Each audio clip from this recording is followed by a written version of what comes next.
I'm going to tell you it can be very, very easy to need those volunteers, to expect a lot from those volunteers, to lean in on those volunteers, yet not recognize those volunteers.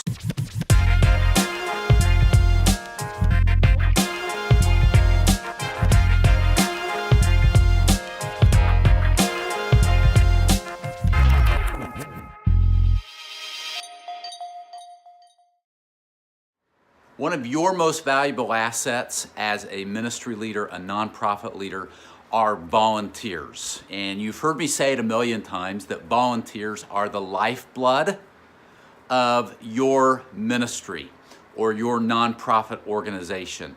They are indeed your most valuable asset. And while we all recognize that, at least I hope we do, that we really need volunteers, I'm going to tell you it can be very, very easy to need those volunteers, to expect a lot from those volunteers, to lean in on those volunteers, yet not recognize those volunteers. How much time are you spending recognizing your volunteers? Now, we spend a lot of time realizing how much we need them, asking for more, trying to come up with all these strategies to get more and to keep them sticking around and coming back next week. But we can neglect this important word, and it is recognizing them. Recognition.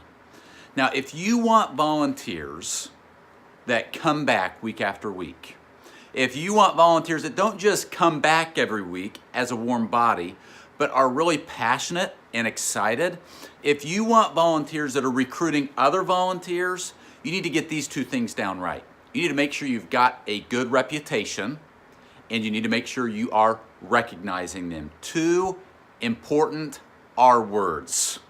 Your reputation, and not just my reputation as a leader, but the reputation of this ministry or this organization, right? Are things organized? Are they done with excellence? Is the mission and vision very clear? Now, it may be clear in your head as a leader, but you need to make sure it's very clear to those that are listening. Howard Hendricks said that where there's a mist in the pulpit, there will be a fog in the pews. And his point was, as a leader, you have to speak vision and mission with such great clarity that everybody understands and it's crystal clear. So you've got to make sure you've got a good reputation. People know why this ministry exists or this organization exists and why we're doing this. And they know what is expected of me. And they know what I can expect of you.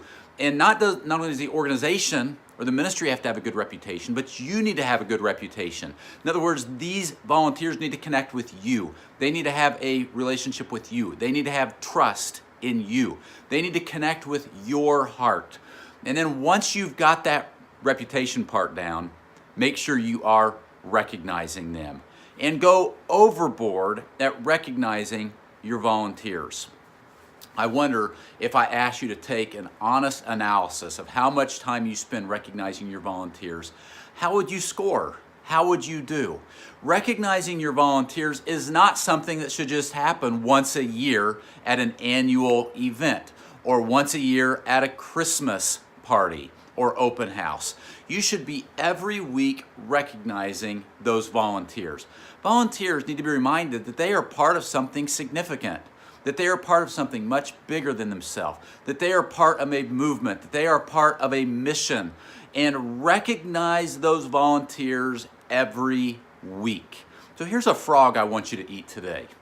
You know, I'm amazed. I talk about eating the frog all the time, yet when I read comments on Facebook, people say, what do you mean by eating the frog? So let me remind you, Mark Twain said that if you eat a live frog first thing in the morning, that nothing worse can happen to you the rest of the day. And boy, think about how true that is, right? And so here's the frog, the most difficult thing I want you to do today. And just choose to do it. And here's the frog I want you to eat. I want you to think about who you can recognize this week.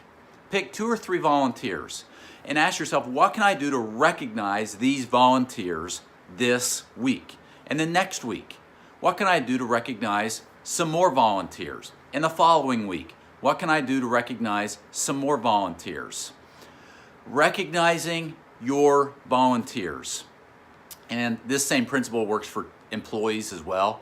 Paid employees, they need to be recognized. Recognizing your employees, recognizing your volunteers on a regular basis is so important. And listen, it will pay you dividends starting with day one. A lot of times you make an investment and you don't see dividends for months or years. When you start recognizing your team, when you start recognizing your volunteers, when you start recognizing your employees, the people that you lean on the most, you start seeing a return on that investment right away. You start seeing dividends. And you know what? People re-up their commitment, right? They're more excited to be a part. They recognize that they're appreciated. They'll start talking to their friends and their family and their neighbors. And so it really, really, really does pay off. Listen, treasure those most important things in your life. And when we think of most important things in our life, I hope that you think about your relationship with God and His Word and your family, your spouse, your kids. Treasure those important things. And listen, if you're a nonprofit leader, if you're a church leader, one of your most important possessions are your volunteers. Treasure them and treat them like a treasure. And make sure you are going out of your way every week to recognize them.